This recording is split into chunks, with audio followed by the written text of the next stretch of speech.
your powers as you are occupying a rank of the brigadier in the Southern Police Services are equivalent to those of a magistrate.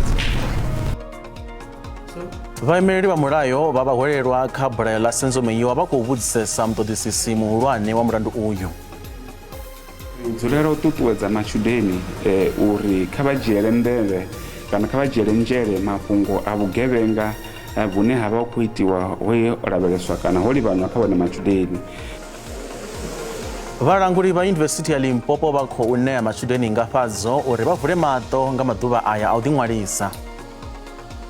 It's not a matter of good playing or fantastic playing. You are in a tournament, and in a tournament there is only one thing important, that is going to the next round. Lavhelesa na mutambo wa Bafana Bafana na Morocco madekwana.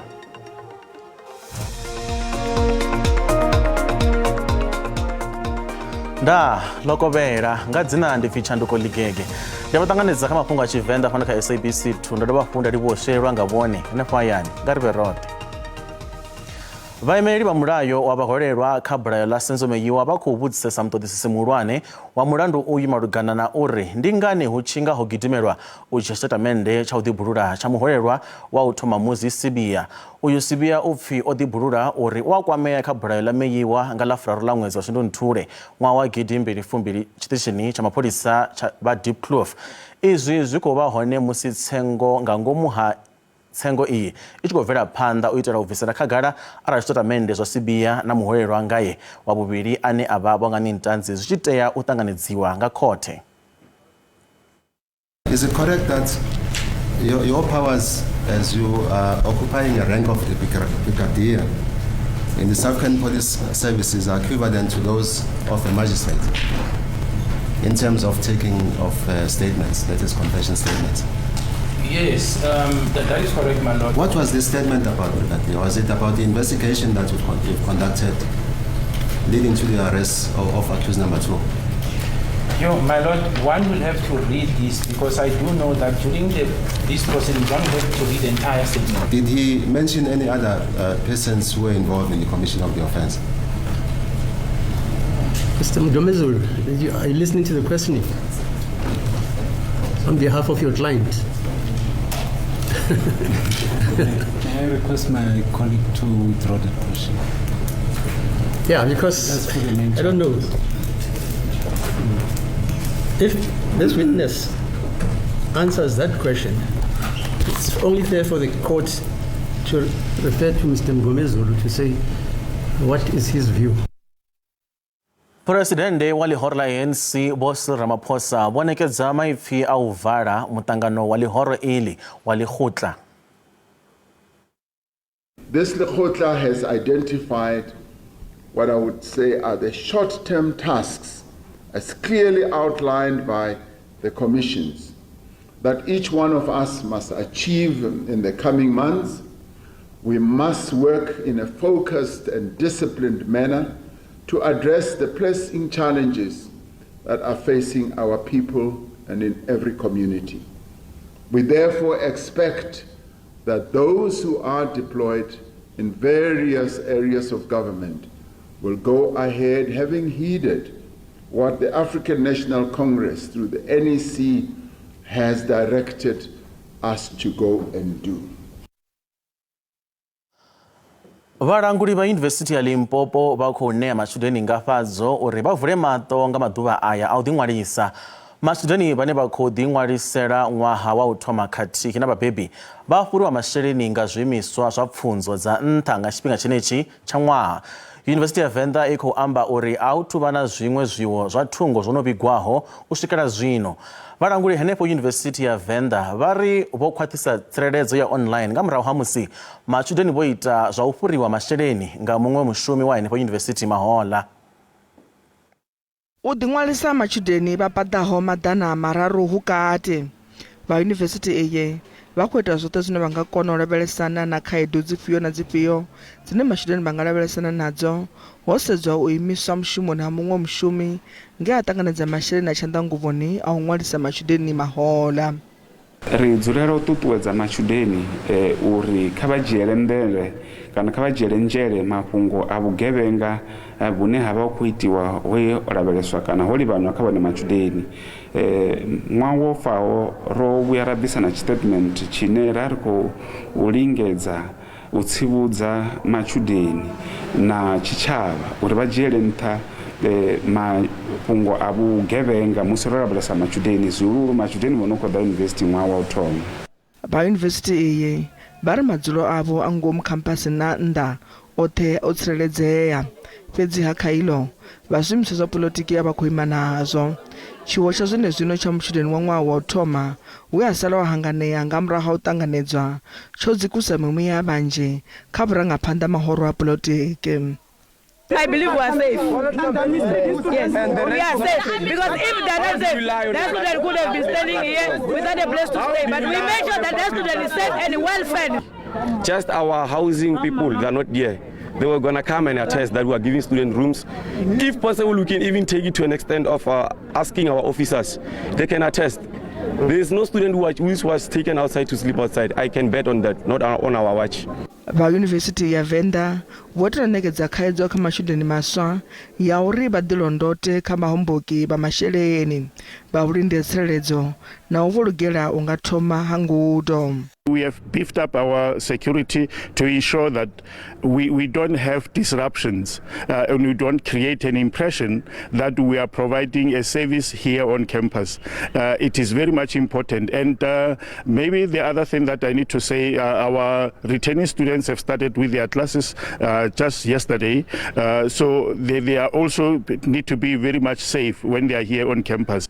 Musi zwo ralo, percent ya fuine machudeni vhono vho ṱanganedzwa University ya Limpopo. Vha University ya Venda vhono vho kona u ṱanganedza machudeni a paḓaho zwigidi zwivhili u swika zwino. Vha khorombusi ya matshudeni University ya Mpumalanga vha khou vhiledzwa nga zwine vha ri matshudeni vhane vha si tsha lambedziwa nga tshikwama tsha NSFAS vha ḓo balelwa u ḓiṅwalisa ṅwaha wa pfunzo wa ṅwaha.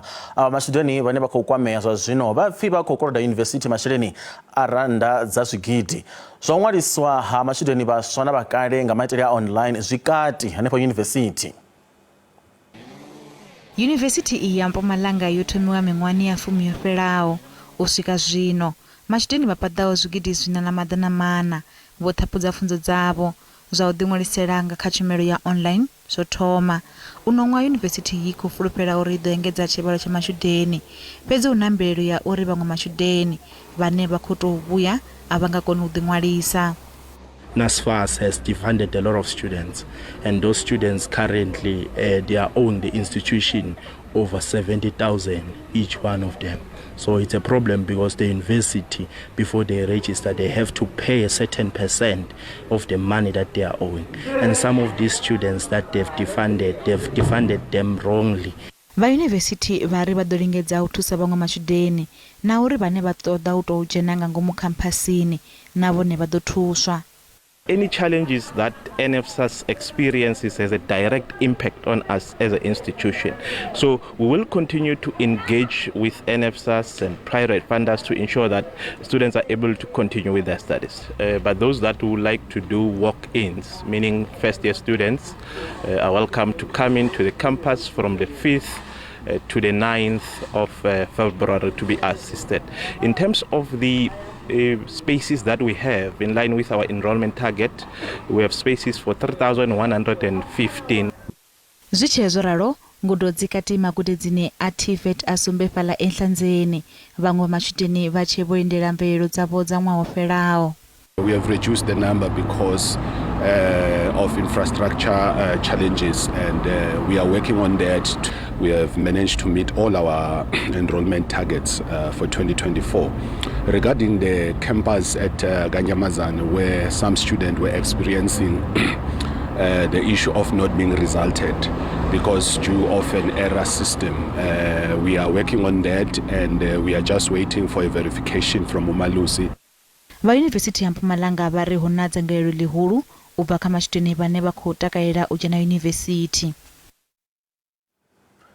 Vha songo ṱutshela kule ri tshi vha maragani vha ḓo pfa nga ha tsengo ya vhaholelwa vhane vha khou ṱumanywa na mabulayo a vhafumakadzi vhavhili ngei Polokwane, Limpopo.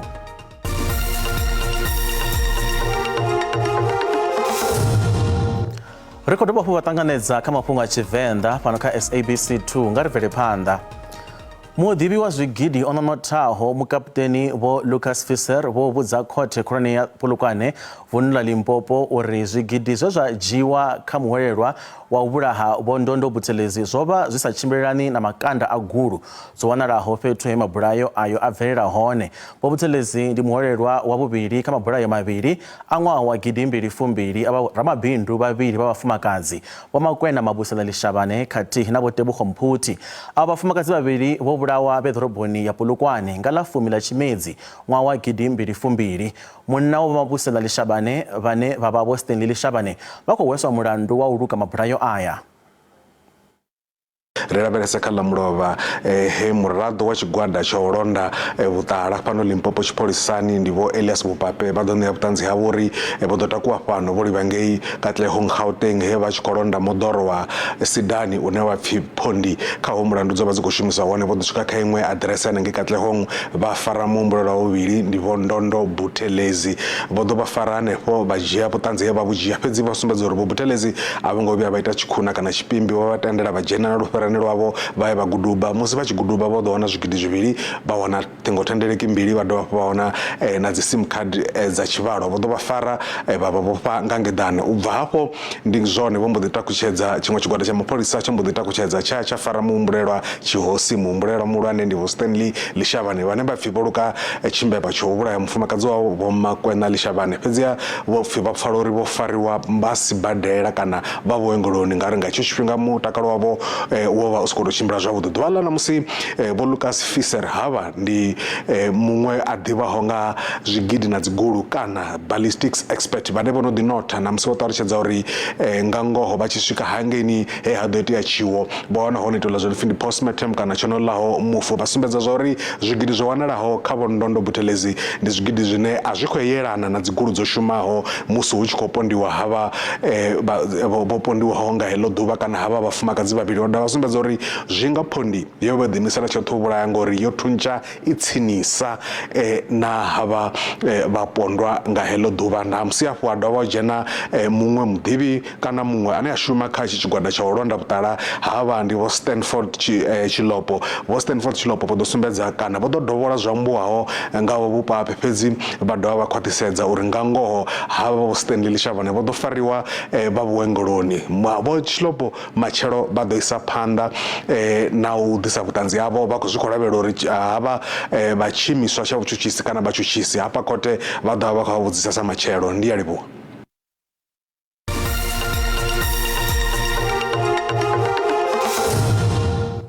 Zwa zwino ri vha ḓisela mafhungo a zwa ikonomi hune randa ya vhonala yo dzika musi thomedzwa na maṅwe masheleni malwa na ḽifhasi.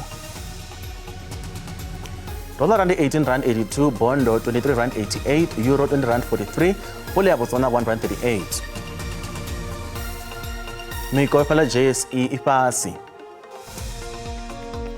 Kha zwibveledzwa musuku ndi $2,047, platinum ndi $926, oil songo nakiswaho ndi $83.81 nga fagi. Mushumo wa khwaṱhisa mbekanyamaitele ya zwa makwevho ya ḽino dzhango ya African Continental Free Trade Area u khou bvela phanḓa. Thendelano iyi ine ya khou ṱoḓa uri hu vhe na u rengiselana ha zwibveledzwa vhukati ha mashango a ḽino dzhango nga tshaho yo themendeliwa nga dzangano ḽa African Union miṅwaha ya rathi yo fhelaho he ya thoma u shuma nga ḽa u thoma ḽa ṅwedzi wa Phando miṅwaha miraru yo fhelaho. Ḽino shango ḽa Afrika Tshipembe ḽi khou fara muṱangano wa dziminista dza makwevho wa vhufumiraru une wa pfi Council of Trade African Trade Ministers ngei eThekwini vundu la KwaZulu-Natal. Tshigwada tsha dziminista idzi tsho ṋewa vhuḓifhinduleli ha u ḓa na maṅwe maga ane a nga shumiswa kha u khwaṱhisa thendelano yeneyi ya zwa makwevho ya ḽino dzhango. Doing the deal is only the first stage. Implementing the deal is the work of a generation.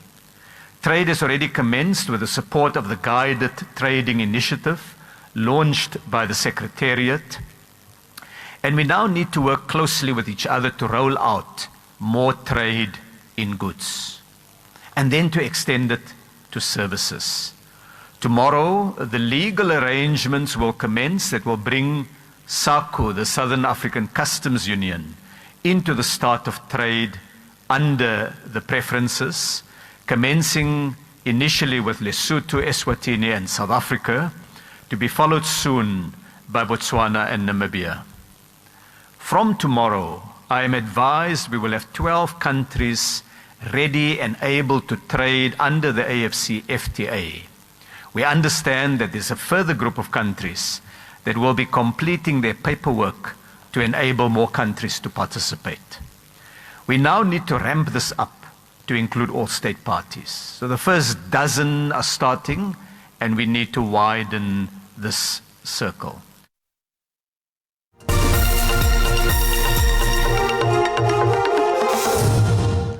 Kazwa mitambo mgodisi wa timu ya rushaka ya Bafana Bafana bo Hugo Bruce vari vakotoda timu yabo ichikunyereza mutambo wabo wa timu za fumirati za ufesera wa Africa Cup of Nations na Morocco nga miniti ya futahe ya mutambo uyo. Mashango aya mabiri akotanga ndoroboni ya St Pedro nge Ivory Coast.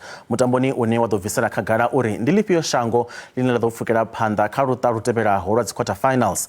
Na shango la Morocco lishiko jana mutamboni uyu lilone linela kutakarirwa. Fezi lia sudiba zo budi uri lenga sinyase Bafana Bafana. Timu ya rushaka ya Morocco inochenja mazinji tova cha biswa kamtasana wa tournament ya lifasi nge ikata ya huma kabu imwavuna kamute waza kweneza lifasi ini Morocco ya gumo nanzo chipuka ichi ngangwa gridata ya fusumberati zora Bafana idoti utu shuma yo kwatisa uituru pukara panda. I rather liked that it should be finished after 90 minutes and that we win, because the circumstances, it's very hot. So everything you have to do more, you will pay afterwards. Mugudisi wa Hugo Bruce participikwa churwane ndu pukara karuta ruteberao. It's not a matter of good playing or fantastic playing, or you are in a tournament, and in a tournament there is only one thing important, that is going to the next round. And if a team is not playing really on their best level, this is not a reason to think, oh, maybe they are less. Vo Bruce vari arare Bafana yanga shuma zovdi kawono mutambo zinga tutura zangalero kavatike zivalino. I think not only for us, but everyone back home as well. They are all going to be watching this game. So I think if we can keep on playing this way, I think the team is going to go far. Zoraro timu ya shaka Morocco aitwaongozwe shango lino la itanga mwezi wa furu mahola kamitambo ya ushikara AFCON. Different team, different spirit. It's same of last time when we lose in Joburg. It's different team, different spirit, different competition. It's only that we need to fight. You need to win this game. Mutambo yudo takuchezanga warafuminga matekwana naona ni adokunda edoliva na spatu wana timu ya Cape Verde katsi quarter final ngamgivera nga matekwana.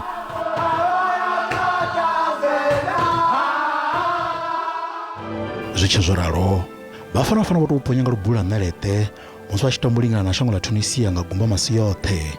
Bafana bofedza mitambo ya zgwada veka wima muvili nge bakundwa kamtambo mti bakunda kamti batambulingana kamti. Shango la Morocco lone lofedza mitambo ya zgwada lika wima otoma ngapwindi za sumbe lokunda kamtambo mivili latambulingana kamti lisakundwa kamtambo na mti. Bafana Bafana watu uponyanga rubula nalete Monswa chitambulinga ngagumba masi yote na shango la Tunisia.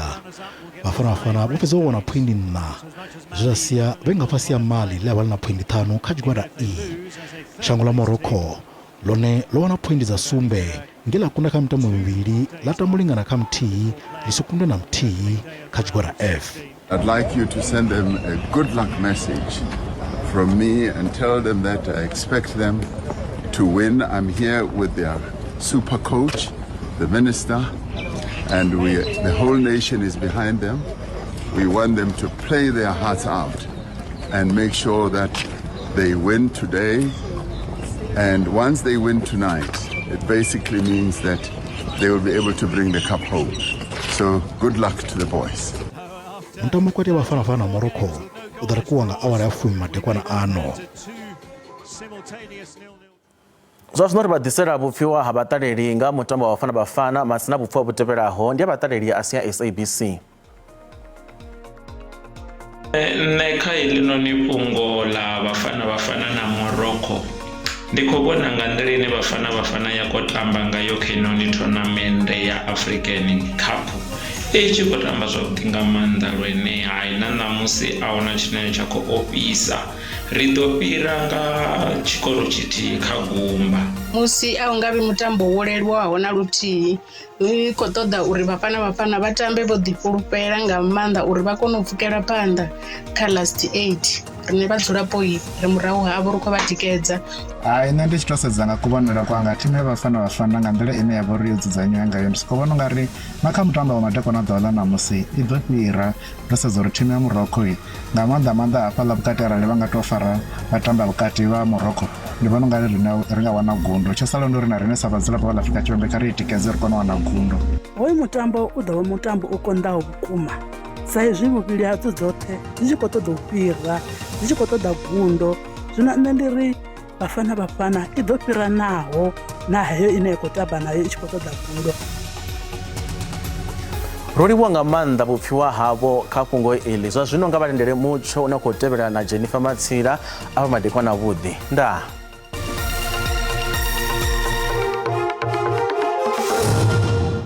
Loko vha tshi kha lavhelesa mutsho washu zwo ri wane uri fala sipiyona ra khou ri tshi lavhelesa zwi khou vhonala mvula dzashu dzi ḓo vha dzi tshi khou na fhethu ho fhambananaho ro lavhelesa ngeno vhukati ha shango ḽashu fhedzi a si mvula dzine dza khou vhonala dzo ḓi ṋea maanḓa hone ri khou fhirela phanḓa nga ri khou tsivhudzwa zwa uri matshelo hone dzedziḽa mvula a dzi khou tenda u tou phaḓalala na musi ri tshi khou lavhelesa ngeno kha phenda ya shango ḽashu vunḓuni ḽashu ḽa Eastern Cape na musi ri tshi khou lavhelesa fhethu nga ngeno vunḓuni ḽashu ḽa Free State KZN u swika kha 30% na ngeno kha vunḓu ḽashu ḽa Limpopo na ngeno kha vunḓu ḽashu ḽa Gauteng hone ri khou bvela phanḓa nga u to ralo zwiṅwe hafhu zwine vha khou tsivhudzwa zwone ro lavhelesa hanefhaḽa kha vunḓu ḽashu ḽa Western Cape mililo keiḽa ine ya khou tsivhudzwa zwa uri vha khou tsivhudzwa zwa uri ḓo vha na khonadzeo dza mililo ya ḓaka hanefhaḽa kha vunḓu ḽashu ḽa Western Cape hune zwa zwino ho ḓi ambarelwa nga mililo yeneyo hone ri khou ṱuwa hafhu ri shavhelesa ngeno vhukati ha shango ḽashu hone ha ḓi vhonala ho fhola nga u to ralo kha vunḓu ḽashu ḽa Gauteng zwine vha khou tsivhudzwa zwone sezwi mvula dzashu ḓo ḓi vha dzi khou pfhelapfhela ndi mutsho une wa vha vhukati Springs 28 degrees ra lavhelesa fhaḽa Pretoria 28 degrees ra ṱuwa hafhu ri tshi lavhelesa ri khou vhona zwori zwiṅwe hafhu zwine vha khou tsivhudzwa zwone kha vunḓu ḽashu ḽa Limpopo ndi zwori dzedziḽa mvula dzo ḓi ita dzi tshi pfhelapfhela fhedzi a si mvula dzo ḓi ṋeaho maanḓa temperature dzi khou vhona dzi tshi ḓo vha dzi nṱha giyani hone ya lavhelesa hanefhaḽa ya swika kha 30 degrees musi na ha fhisa u swika kha 33 degrees na mvula dzashu dzi tshi khou ḓi pfhelapfhela ri khou ṱuwa hafhu ri shavhelesa kha vunḓu ḽa Mpumalanga hone Skukuza 32 degrees ra lavhelesa fhaḽa Lydenburg ra vhona zwo temperature dzi ḓo vha dzi kha 28 degrees ri fhedza uri hayi ndi mutsho une wa ḓo vha u vhukati zwavhuḓi ri khou ṱuwa hafhu ri shavhelesa hanefhaḽa kha vunḓu ḽashu ḽa KwaZulu-Natal ri khou vhona zwori nahone hu ḓo ḓi vha ho rafhiwa zwavhuḓi na temperature dzashu dzi tshi ḓo ḓi vha dzi vhukati Port Shepstone 28 degrees ra ṱuwa hafhu ra lavhelesa na hanefhaḽa kha vunḓu ḽashu ḽa Eastern Cape nahone vha khou tsivhudzwa zwa uri naho mvula dzashu ḓo ḓi pfhelapfhela fhano na fhaḽa ri khou lavhelesa ra vhona zwa temperature dzi nṱha vhukuma fhaḽa Craddock nga 38 degrees ra ṱuwa hafhu ra lavhelesa na fhaḽa Malitswai nahone temperature dzi nṱha nga 33 degrees ri khou ṱuwa hafhu ri shavhelesa kha vunḓu ḽashu hanefhaḽa ḽa Western Cape a huna mvula dzine dza khou tou lavhelelwa fhethu ho fhambananaho fhedzi ḓo ḓi nga dzo pfhelapfhela fhaḽa Beaufort West fhedzi temperature ḓo vha dzi nṱha nga 37 degrees ha fhisa vhukuma u swika hanefhaḽa kha 40 degrees Laingsburg ra ṱuwa hafhu ra lavhelesa na fhaḽa Woodstone nga 41 degrees ra ṱuwa hafhu ra lavhelesa kha vunḓu ḽashu ḽa Northern Cape Krooman 31 degrees ha fhisa vhukuma na fhaḽa Appington nga 37 degrees ra ṱuwa hafhu ra lavhelesa kha vunḓu ḽashu ḽa Free State nahone temperature dzi khou ḓi vhonala hu tshi ḓo ḓi nga hu na makole fhedzi tshi masiara hanefhaḽa fhisa vhukuma Bloemfontein 33 degrees na fhaḽa Sasolburg nahone ḓo vha khou fhisa kha vunḓu ḽashu ḽa North West nahone ri khou vhona zwori hai na hu na makole fhano na fhaḽa temperature dzi khou ḓi vhona dzi ḓo ḓi vha nṱha nga u to ralo ha fhisa vhukuma na fhaḽa Vryburg nga 32 degrees u bva kha nṋe Mukolo wa Matsila ndi ri madekwana a vhuḓi